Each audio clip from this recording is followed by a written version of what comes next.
Hello guys, ito para sa mga basher ko. O diba, sino ba lang sinasabi nyo na may-ari itong bahay na to?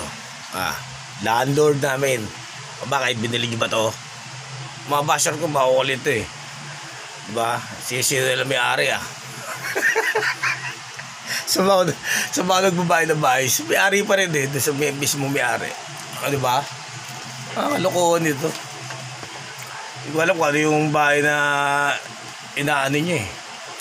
Ano bang bahay yun na sinasabi nyo na sa inyo? O diba? Yan ang tunay na pangyayari.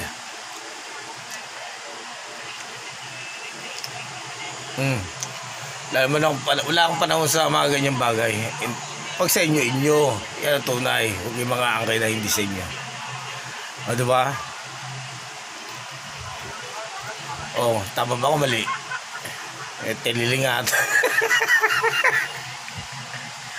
Hanggang ngayon sir, may nagbabayad ng bahay doon sa may-ari. O diba? Ulit ulit na lang yan. Narinig ko na yan.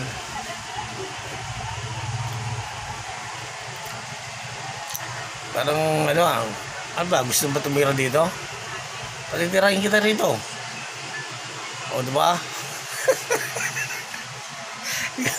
Ikaw, yung ba may-ari nito? Ay siya bang may-ari nito bakit? Siya sabi ko eh. Ito sa panahon ngayon, kaya magpapaloko sa tao, mas lalo yung mga kunyari beta-beta ng bahay, ganun. Pag wala sa'yo papel, hindi sa'yo yan. Yan ang tunay na pangyayari. O diba? Asan yung documents? O kaya yung mga mother of title ng isang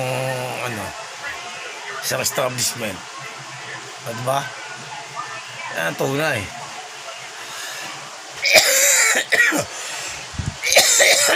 Kasi iba may pa dito pa sale pa eh. Puro pegi naman. O diba?